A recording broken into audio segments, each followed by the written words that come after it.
Hello friends, तर आज आपण एक वेगळ्या प्रकारचा आणि वेगळ्या फ्लेवरचा केक पाहणार आहोत आणि वेगळ्या शेपचाही करणार आहोत त्याला।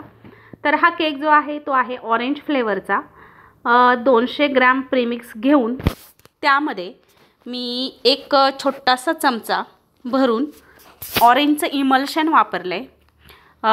मी नेहमी सांगत असते की इसेन्सपेक्षा इमल्शननी एकदम सुंदर टेस्ट येते केकला। नेहमीप्रमाणे 3 स्लाइस करून घेतल्यात आणि आता आपल्याला जशा स्लाइस कट केल्यात तशाच अरेंज करत जायचे, कारण आपण जी वरची आहे ती शक्यतो मध्ये ठेवतो, तसं नाही करायचं। ऑरेंज क्रश मी इथे वापरला आहे। आता सध्या मार्केटमध्ये फ्रेश ऑरेंजसुद्धा अवेलेबल आहेत। तुम्हाला फ्रेश ऑरेंजने जर याला डेकोरेट करायचं असेल तरीसुद्धा चालेल। कस्टमरचा फोन आला होता मला, आम्हाला ऑरेंज फ्लेवरचा केक हवा आहे आणि या पद्धतीने, आणि खरंच त्यांचा या केकसोबत नेहमीच कधीही ऑर्डर असली तरी त्यांचा या केकसोबत एक दुसराही केक असतो। तुम्ही थंबनेलला पाहिलं असेल, किंवा जो स्लाइस केक असतो तो त्यांचा असतो म्हणजे असतोच। अगदी फोन आल्याच्या नंतर ते सांगतात आपले 2 केक बनवा, केकचा फ्लेवर सांगतात आणि दुसराही मला माहीतच असतो। आणि हा 300 रुपयांना आणि तो 200 रुपयांना, असे मी 500 रुपयाला 2 त्यांना केक देते। तर इथे बघा, हे मी उलटं पकडून सोक केलं आहे, कारण वरतून सोक झालं नसतं जास्त, आणि ठेवून साईडच्या कडा ज्या आहेत त्या अलगदपणे प्रेस केल्या आहेत। त्यानंतर वरतून सुद्धा थोडंसं सोकिंग केलं आहे। सोकिंग केल्यामुळे जे सॉफ्टनेस होतो केक खरं तर। आणि आता आपल्याला हा केक केला आहे मी डोम शेप। एकदम इझी पद्धतीने एकदम छान असा तुम्ही हा डोम शेप देऊ शकता। छोटंसं मी स्क्रेपर घेतलं आहे, प्लास्टिकचं स्क्रेपर येतं जे ट्रान्सपरंट मिळतं। इथे तुम्ही फ्लेक्झिबल जे स्क्रेपर्स मिळतात मार्केटमध्ये अवेलेबल आहेत, फ्लेक्झिबल स्क्रेपर्स तेही वापरू शकता। नसेल तर जे फाईल असतात थोड्याशा जाडमधल्या, त्याच्याही तुम्ही असे कटिंग्स केले तरीसुद्धा चालेल। तर या पद्धतीने बघा किती छान डोम शेप आपला आलेला आहे। आणि आता थोड्या वेळासाठी मी याला सेट करून घेते फ्रीजमधून, आणि मग आपण फायनल फिनिशिंग त्याची करणार आहोत। तर सेट केल्यानंतर मला एकदम सोपं जातं फिनिशिंग करायला। डोम शेप आलेला आहे, म्हटलं चला रोजच आपण गोल केक बघतो किंवा नॉर्मली राऊंड शेपचे केक बनवतो, तर आज मी तुम्हाला छान असा ऑरेंज फ्लेवरचा आणि शिवाय वेगळ्या शेपचा सुद्धा डोम शेपचा बनवलेला आहे। आणि त्याला डिझाईनही त्याच्या फ्लेवरची म्हणजे साजेशी बनवलेली आहे, तुम्ही पुढे जाऊन पाहालच। तर आता याला पुन्हा एकदा छान डोम शेप देऊन घ्यायचा आहे। वरतून थोडीशी क्रीम लावून घेतली आहे। जास्त कलर्स शक्यतो केकमध्ये मी वापरत नाही, मी बऱ्याचदा सांगते। हां, जर कस्टमरने मला सजेस्ट केलं की आम्हाला असाच हवा, आम्हाला तसाच हवा, मग मात्र मला वापरावाच लागतो, पण मी स्वतः नाही वापरत। आता मी जेल वापरते, कारण शॉपमध्ये जेलचे केक वापरावे लागतात, आणि बाकीच्या केकला मी शक्यतो जनरली व्हाईटच क्रीम वापरते। तर छान हे माझ्याकडं प्लास्टिकचं जे स्क्रेपर आहे त्याने छान फिनिशिंग देता येते।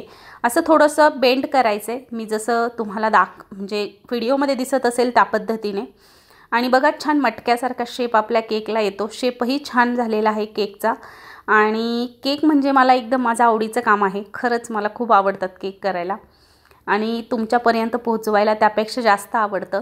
मध्यंतरी थोडासा गॅप झाला, असो पुन्हा कनेक्शन झाले हे फार महत्त्वाचं आहे। तर इथे छान स्क्रेपरने मी सगळीकडून डोम शेपला छान फिनिशिंग करून घेतलेली आहे। प्रीमिक्स कोणतं वापरता, तर मी गुडरिच कंपनीचं प्रीमिक्स वापरते, आणि जी क्रीम आहे तर ती मी सनव्हिपची क्रीम वापरते नेहमीच।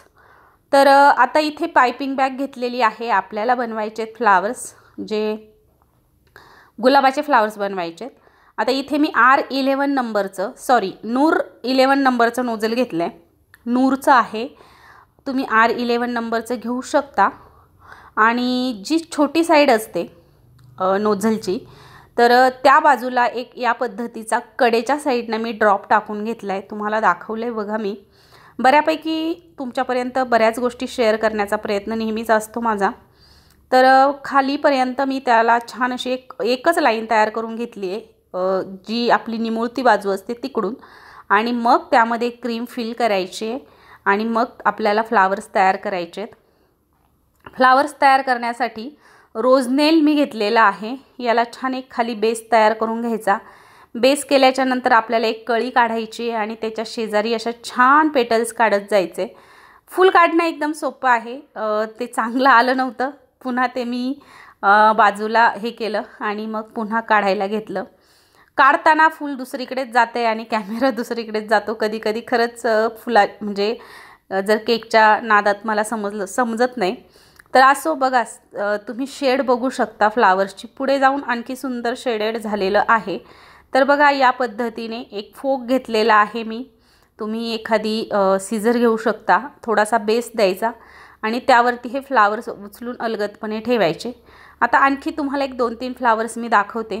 अगोदर बेस बनवायचा आणि एक छोटीशी कळी बनवायची आणि त्याच्या शेजारी पेटल असे शेजारी शेजारी शेजारी बनवत जायचे। एकदम सोपं आहे, काहीही अवघड नाही आहे। तर बघा किती छान शेड आलाय आणि ऑरेंज फ्लेवर आहे, त्याच्यामुळे मी ऑरेंज कलरच तिथे वापरलाय।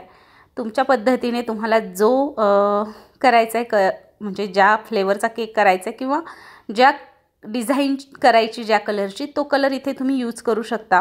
तर बघा किती सुंदर शेड आलेला आहे फ्लावर्सला। तुम्ही पाहत असाल तर मी शेजारी शेजारी पेटल्स काढत गेली आहे। R11 नंबरने अशी थोडी मोठी फ्लावर्स होतात आणि या नूरच्या 11 नंबरने थोडीशी छोटीशी होतात। तर असो या पद्धतीचे आणखी फ्लावर्स मी तयार करून घेते। पूर्ण वरती डोम शेपच्या वरच्या साईडला मी फ्लावर्स ठेवले होते आणि खरंच खूप छान केक झाला होता आणि दिसायलाही सुंदर दिसत होता। आणि त्याच्यासोबत आणखी एक केक मी दरवेळी त्यांना डिलिव्हर करत असते, तर तोही खूप छान झाला होता केक।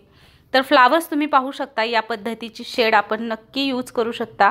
आणि माझ्या व्हिडिओमधून माझ्याकडे जे नॉलेज आहे ते मी तुमच्यापर्यंत नेहमीच देण्याचा प्रयत्न करते। माझा नेहमीच असा अट्टाहास असतो की तुमच्यापर्यंत काहीतरी पोचवावं।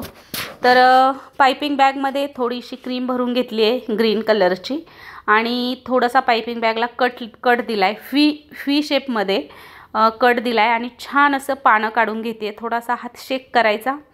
तर बघा पानं काढल्याच्या नंतर आपल्या केकला गेटअप म्हणाल तर एकदम छान असा आलेला आहे। आणि आता खालच्या साईडने मी बॉर्डरसुद्धा काढणार आहे। बऱ्याच दिवसानंतर मी स्वतः डोम शेपचा केक बनवला। या अगोदर त्या दिवशी मी एक मला आय थिंक मी एक पायनॅपलचा केक बनवला होता। तर केक बघा किती सुंदर झाला आहे। मोदक नोझल घेतले, राहिलेली क्रीम मी त्यामध्ये फिल केली आणि बॉर्डरसुद्धा यानेच काढली। तर केक मला थोडासा प्लेन वाटत होता, म्हटलं मला तर आवडला होता पण कस्टमरला तसं वाटायला नको, म्हणून थोडेसे स्प्रिंकलर्स मी लावून देणार आहे बाजूला, म्हणजे आणखी छान गेटअप येईल। तर या पद्धतीचा केक तुम्हाला कसा वाटला हे मात्र कमेंट करून सांगायला विसरू नका आणि व्हिडिओला एक लाईक नक्की करत चला। एका लाईकमुळे खूप सारं मोटिवेशन मिळतं। मी खूप बिझी असते दिवसभर, पण तरीही तुमच्यासाठी मी एक केक शूट करून तुमच्यापर्यंत पोहोचवते। यात मला खूप मोठा आनंद मिळतो आणि त्यानंतर तुम्ही जर त्याला जास्तीत जास्त लाईक केला आणि कमेंट्स केला तर त्याचा तोच आनंद माझा द्विगुणित होतो। तर या पद्धतीने केक नेहमीच तुमच्यासोबत शेअर करत राहील। माझ्याकडचं नॉलेज मी तुम्हाला अगदी फ्रीमध्ये देण्याचा प्रयत्न करत राहील। तुमच्या सर्वांच्या चांगल्या इच्छा नक्की पूर्ण होत।